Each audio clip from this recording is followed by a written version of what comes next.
Sir sir हमें ये गाड़ी उधर ही खड़ी मिली थी।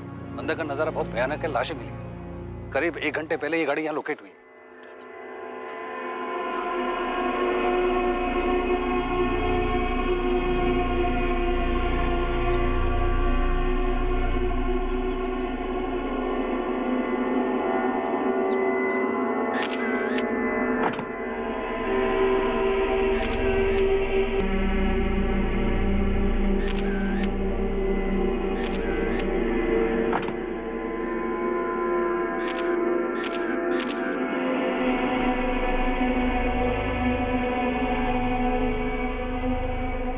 सर आशीष शर्मा की लाश नहीं मिली, लेकिन तलाश जारी है। आखिर इस फैमिली में ऐसा हुआ क्या? किसने जबरदस्ती कुछ किया हो? ऐसा लग तो नहीं रहा। सर चांसेस है कि ये केस सुसाइड का हो।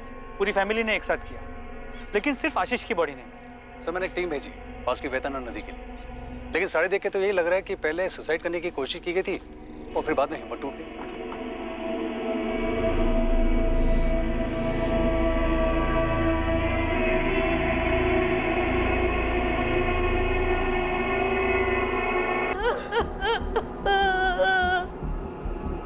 हुआ क्या था इंस्पेक्टर? और आशीष का है? आशीष या उसकी डेड बॉडी अब तक बरामद नहीं हुई। इन्हें देख के लगता है कि इन्हें जहर देके मारा गया। क्राइम स्पॉट पे हमें एक चॉकलेट का बॉक्स मिला था, उसे एनालिसिस के लिए हमने लैब भेज दिया। इन्हें जहर दिए? लगता तो ऐसे ही। पोस्टमार्टम रिपोर्ट के बाद ही हम कुछ कंफर्म कह सकते हैं।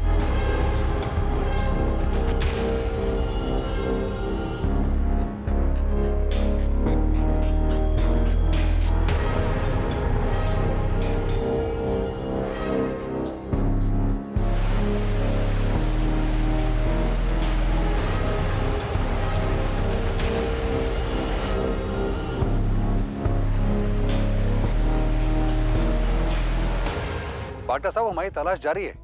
आज भी 3 डाइवर्स गए हैं नदी में, लेकिन हमें कुछ मिला नहीं है। मैंने दूसरी टीम को नदी के आगे भी छानबीन करने के लिए कहा। इस केस में काफी गड़बड़ है। सुसाइड है या मर्डर, या फिर मर्डर को सुसाइड का रूप देकर हमारे सामने परोस दिया गया? मौत की वजह सिवियर पॉइजनिंग है। इन सबको जहरीली दवाई दी गई थी। दवाई? किसी ड्रग कंपोनेंट का मिसयूज किया गया है? हाँ, बेरामेक्सिन का इस्तेमाल किया गया था। बच्चों को भी यही दवाई दी गई है? हाँ, आपको एक चॉकलेट का बॉक्स मिला था। यस। दवाई शायद उसी में मौजूद थी। बच्चों को मुश्किल से 5 मिनट लगे होंगे कोलैप्स करने में, और उनकी माँ को लगभग 10 मिनट लगे होंगे, और मौत उसके तुरंत बाद ही हो गई होगी।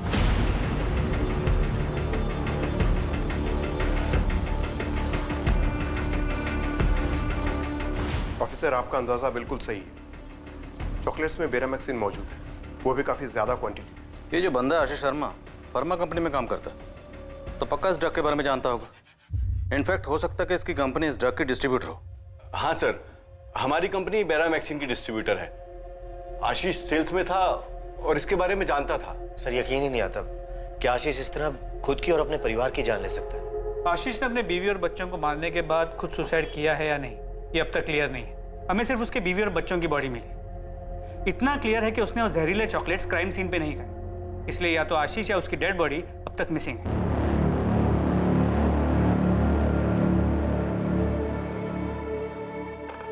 आर्यन, रितिका, ये लो। पापा मुझे बर्गर चाहिए। मुझे भी। लेकिन पापा आपने तो कहा था हम हाईवे पे रुककर बर्गर खाएंगे।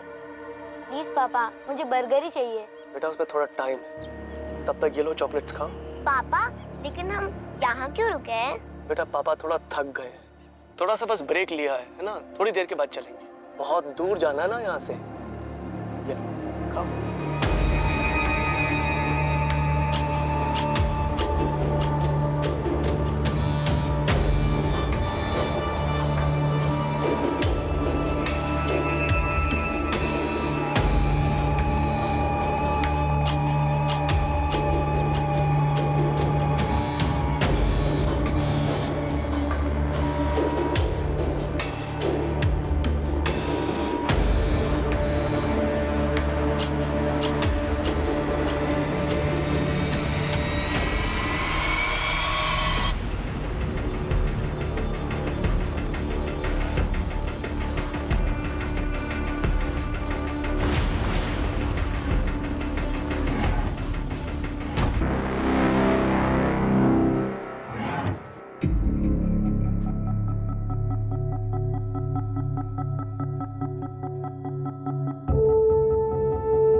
बेरामैक्सिन की 4 खाली बॉटल्स और 2 सिरिंजेस।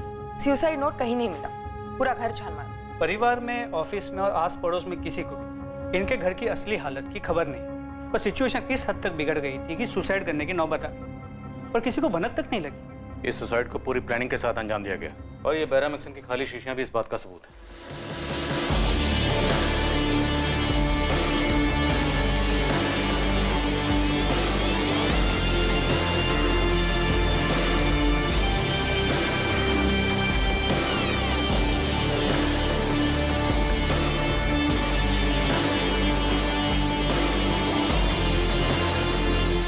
आखिर आशीष शर्मा था कहां? पुलिस को आशीष की बॉडी अब तक नहीं मिली थी। क्या आशीष और निधि दोनों ने सोच समझकर साथ मिलकर इस सुसाइड को प्लान किया था? और अगर ऐसा था भी तो इस प्लान में बच्चों को क्यों शामिल किया गया? और ऐसी कौन सी बात थी जिससे पूरा परिवार इतना परेशान था? और फिर इतना बड़ा कदम उठाने से पहले आशीष और निधि ने अपने अपने परिवारों से बात तक नहीं की। आशीष और निधि के परिवार और जान पहचान वालों के अलावा पूरा शहर ही इस विचित्र सामूहिक आत्महत्या के केस के बारे में सुनकर हैरान था। कई अनुमान लगाए जा रहे थे, लेकिन सब के सब सच से कोसों दूर थे।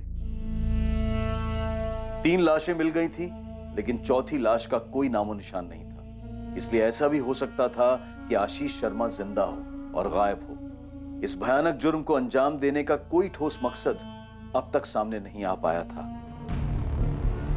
मैडम, ये आशीष और उसकी पत्नी निधि शर्मा के अकाउंट डिटेल्स। उनका एक हाउसिंग लोन है, लेकिन कभी उसका डिफॉल्ट नहीं हुआ।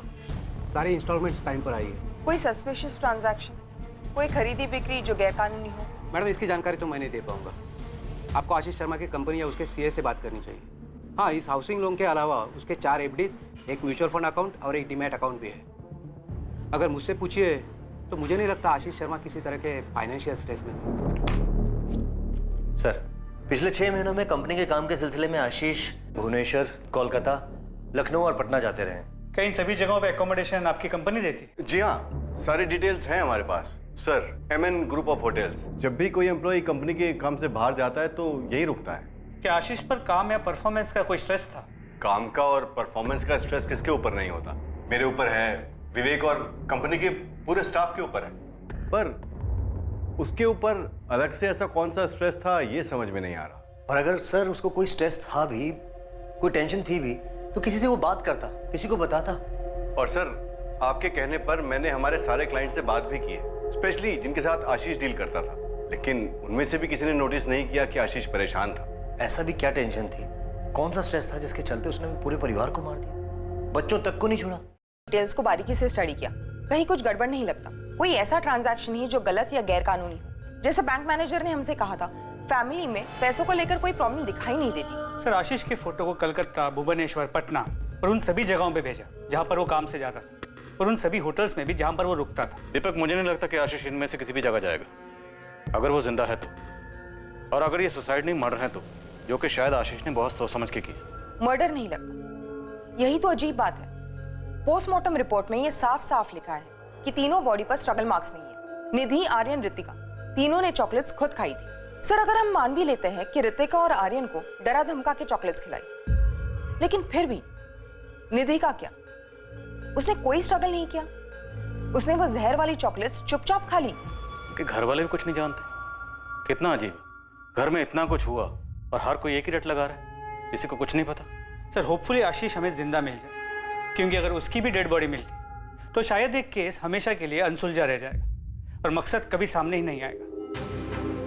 जंगल के चप्पे चप्पे में खोज की गई, एक एक कोना छाना गया, लेकिन आशीष शर्मा की बॉडी कहीं नहीं मिली। ये 3 सुसाइड्स और गुमशुदा आशीष शर्मा का रहस्य पुलिस के लिए भी उतना ही उलझा देने वाला था जितना कि उन दोनों के परिवारों के लिए। विक्टिम्स के परिवार वाले उनकी आत्मा की शांति के लिए पूजा तो जरूर कर रहे थे, पर उन सब की मौत हुई क्यों, ये अब तक एक रहस्य ही था।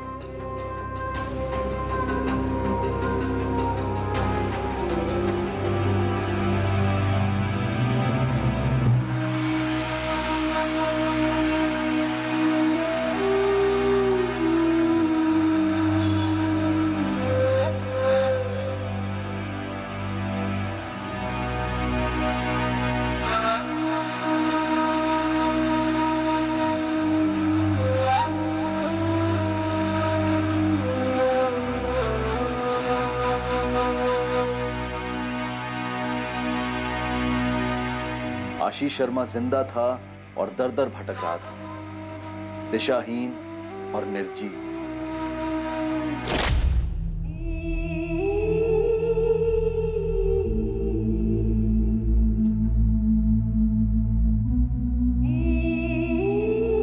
हम सब गले में फंदा लगाकर पंखे से लटक कर मर सकते हैं। पहले बच्चे, फिर तुम, फिर मैं।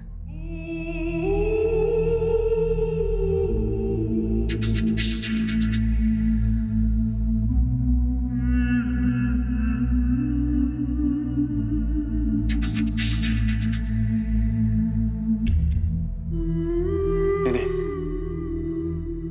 हम सब जाकर नदी में कूदकर अपनी जान देंगे। नहीं आशीष, ये नहीं होगा मुझसे। निधि, यही सबसे आसान तरीका है। सब साथ में मर जाएंगे। नहीं नहीं, समझने की कोशिश करो। इसके अलावा जो भी तरीका होगा वो बहुत दर्दनाक होगा। हम सब की बर्दाश्त के बाहर। हमारा तो ठीक है, मगर बच्चों का क्या? निधि, निधि, निधि, प्लीज मेरी बात समझो। नदी में कूद के जान लेना ही सबसे सही। नहीं आशीष, नहीं। बस।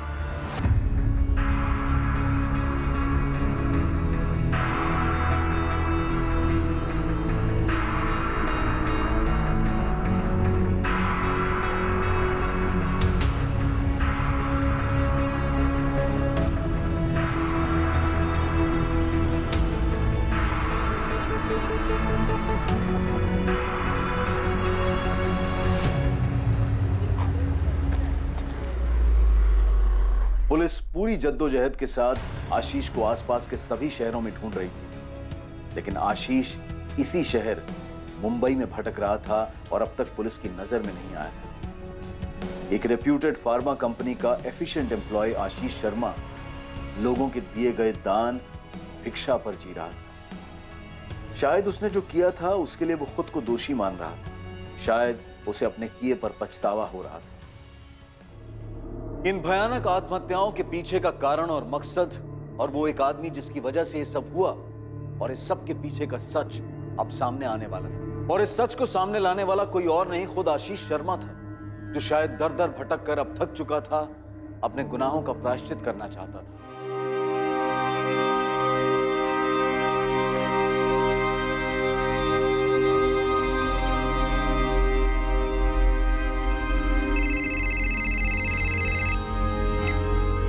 हेलो विवेक, आशीष। थक गया हूं मैं, थक गया हूं भटकते भटकते। आशीष तू है कहाँ? मैंने तीनों को मार डाला। निधि, ऋतिका, आर्यन, सबको खत्म कर डाला। आशीष तू है कहाँ इस वक्त? बोलना। समझ में नहीं आ रहा है कहाँ जाऊं, क्या करूं। आशीष तू कुछ मत कर, तू मुझे ये बता तू है कहाँ, मैं आता हूँ तुझे लेने के लिए। तेरी सोसाइटी के पास, तेरे घर के सामने वाली दुकान पर।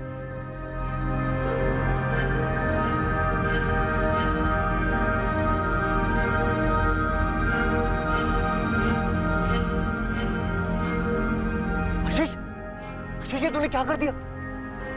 क्यों किया? कुछ तो बोल।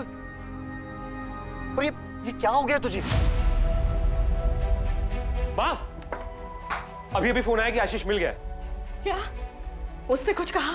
क्यों मार डाला उसने सबको? उसने अभी तक किसी को कुछ नहीं बताया माँ। मैं अभी मुंबई के लिए निकल रहा हूँ। रविंद्र अंकल और कल्पना आंटी भी वहां पहुंच रहे होंगे। क्यों आशीष, ऐसी क्या मजबूरी थी जिसने तुम्हें अपने परिवार की जान लेने पर मजबूर कर दिया? हम दोनों ने मिलकर यह फैसला लिया था, प्लान बनाया था आत्महत्या करने का। कई सारी तरीके ढूंढे, सबसे आसान यही लगा जिससे किसी को भी तकलीफ नहीं हो। मैं किसी को भी दर्द नहीं देना चाहता था। निधि भी मेरी बात मान गई।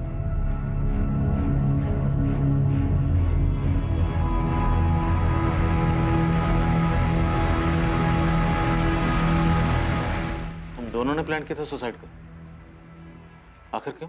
सर, ऐसी जिंदगी जीने का कोई फायदा नहीं था। मैं घुट घुट के नहीं जीना चाहता था। सारी गलती मेरी थी। निधि और बच्चे बेकसूर थे। कैसी गलती आशीष? कौन सी गलती? आखिर ऐसी कौन सी गलती थी जिसने तुम्हें 3 जिंदगी लेने पे मजबूर कर दी?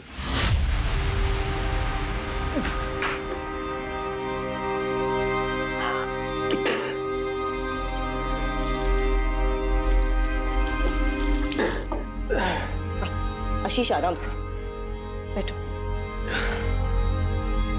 पी लो आशीष, पानी पी लो। आशीष, कितनी बार कहा है किसी अच्छी डॉक्टर से चेकअप करवा लो। आज 4 दिन हो गए, तुम्हारी उल्टी बंद होने का नाम ही नहीं ले रही है। हाँ बाबा, करा लूंगा। खुद परेशान हो गया अपनी तबीयत खराब होने की वजह से। तुम आराम करो।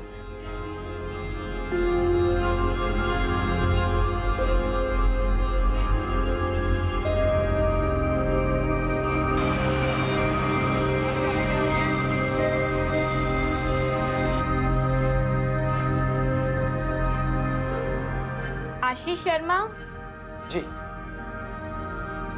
3500। मैम बता सकते हैं इसमें क्या लिखा है? ये आपको सिर्फ डॉक्टर साहब ही बताएंगे, मेरा काम सिर्फ रिपोर्ट देना है।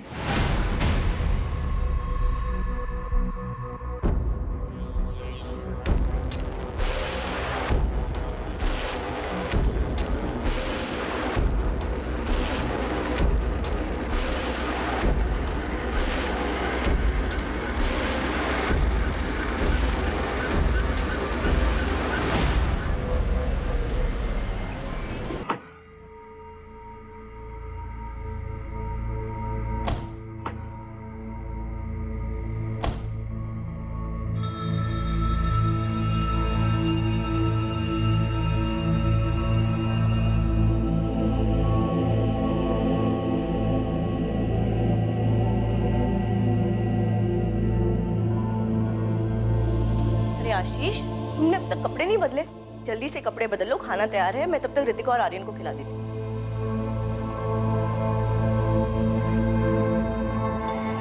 क्या हुआ, तुम ठीक हो ना?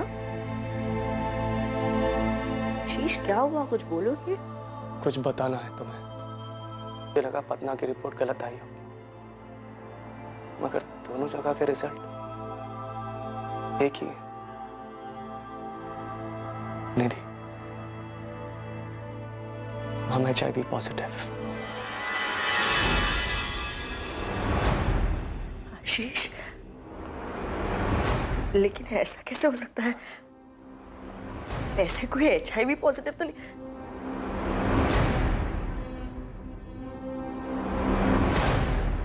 आशीष, क्या किया है तुमने? अब मैं निधि से और झूठ नहीं बोल सकता था। मुझे उसे सब कुछ सच सच बताना पड़ा। कौन सा झूठ? ऐसा क्या था जो तुम अपनी पत्नी से छुपा रहे थे? मैं कोठों पर जाया करता था, हर उस शहर में जहां कंपनी मुझे काम से भेजती थी।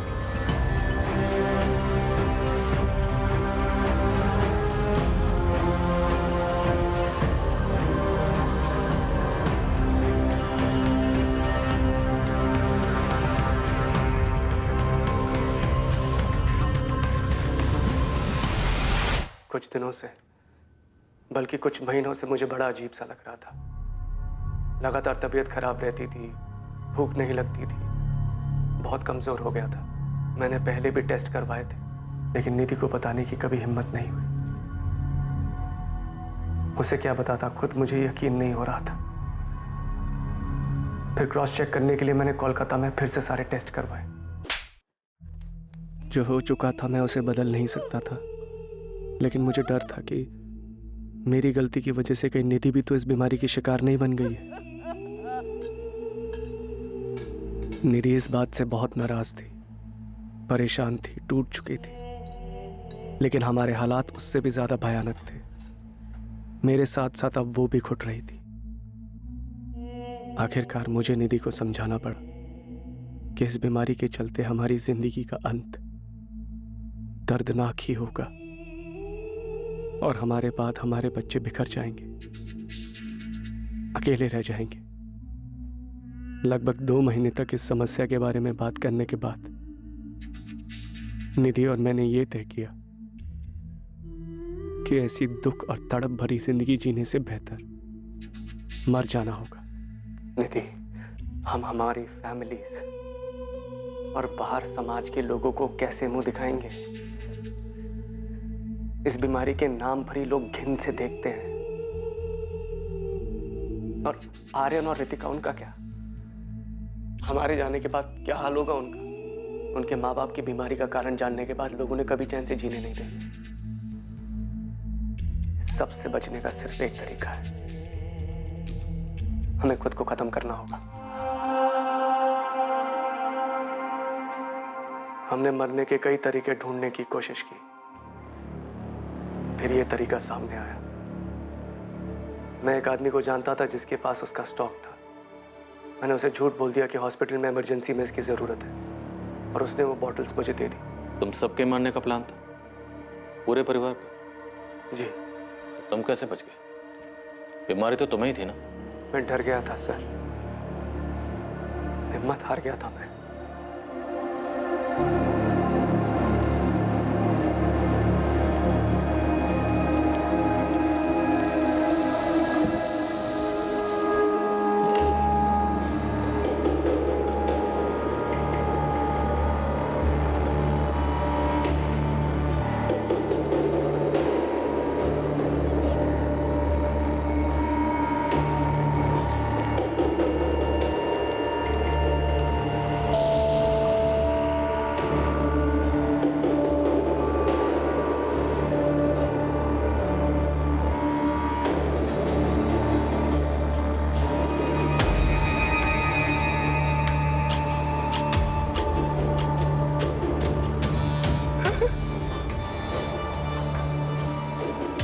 मैं डर गया था, मुझसे हिम्मत ही नहीं हुई। मैं वो चॉकलेट नहीं खा पाया, लेकिन उसके बाद भी मैंने अपनी जान लेने की कोशिश की थी। मैं खुद को फांसी लगाने गया, लेकिन वो भी नहीं कर पाया।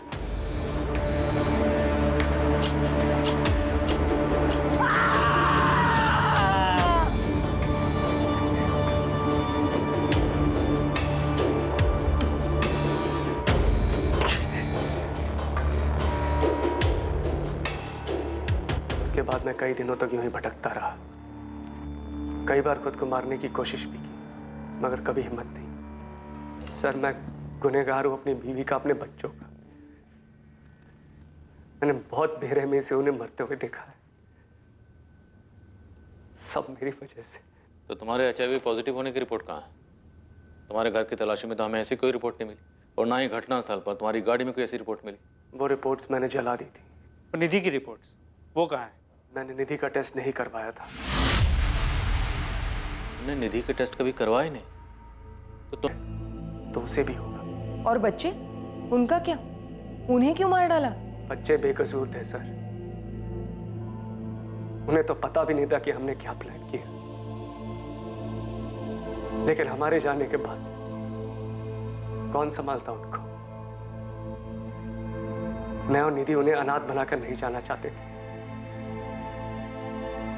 समाज में जब सबको पता चलता कि उनके माँ बाप को HIV पॉजिटिव है, जीना दुश्वार हो जाता उनका यहाँ।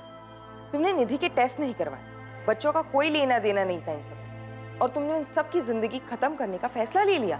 मैं और निधि नहीं चाहते थे कि हमारे जाने के बाद हमारे बच्चे किसी भी परेशानी का सामना करें, इसीलिए फैसला हमने मिलकर लिया था। लेकिन निधि तो मर गई और तुम जिंदा। तुमने अपनी बीमारी की वजह से निधि को मौत के मुंह में कूदने पर मजबूर की। तुम डर गए? तो मुझे भी मार दीजिए सर।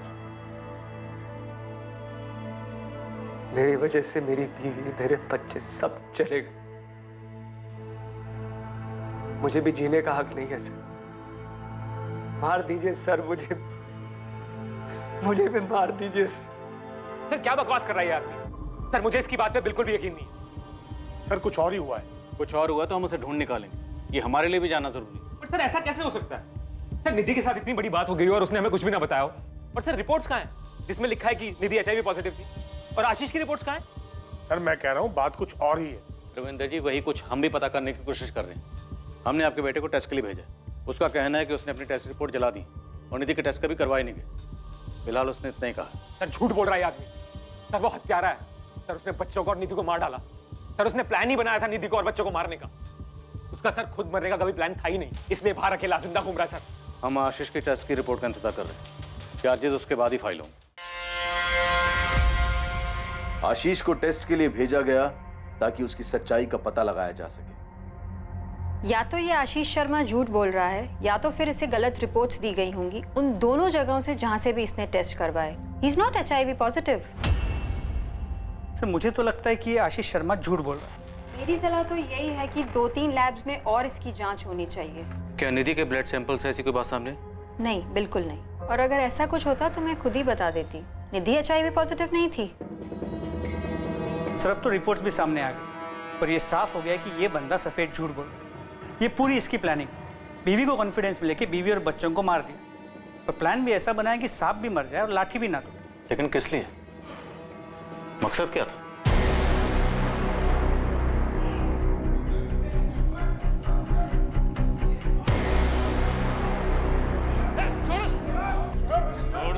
आशीष के ब्लड सैंपल्स दूसरे 2-3 लैब्स में टेस्ट के लिए भेजे गए और वहां भी रिजल्ट यही था, आशीष शर्मा HIV पॉजिटिव नहीं था। आशीष से कड़ी पूछताछ की गई ताकि इस जुर्म का असल मकसद सामने आ सके, ये पता चल सके कि आशीष झूठ बोल रहा था या नहीं। कहीं ऐसा तो नहीं था कि आशीष ने जानबूझकर अपनी पत्नी को HIV पॉजिटिव वाली बात पर यकीन दिलाया था ताकि वो निधि और बच्चों से अपना पीछा छुड़ा सके। लेकिन बार बार पूछने पर भी आशीष अपने पहले बयान पर टिका रहा। आशीष शर्मा पर IPC की धारा 302 के तहत अपनी पत्नी और बच्चों की हत्या करने के चार्जेस लगाए गए। केस के ट्रायल के दौरान भी आशीष इसी बात पर टिका रहा। यह उसका और उसकी पत्नी का आपसी सहमति से लिया गया फैसला था। ट्रायल के बाद आशीष शर्मा को उसकी पत्नी और बच्चों के मर्डर के चार्ज में उम्र कैद की सजा सुनाई गई। निधि का परिवार समझ ही नहीं पा रहा था कि निधि ने उनसे बात क्यों नहीं की। बिना कोई जांच पड़ताल किए उसने इतना भयानक कदम क्यों उठाया।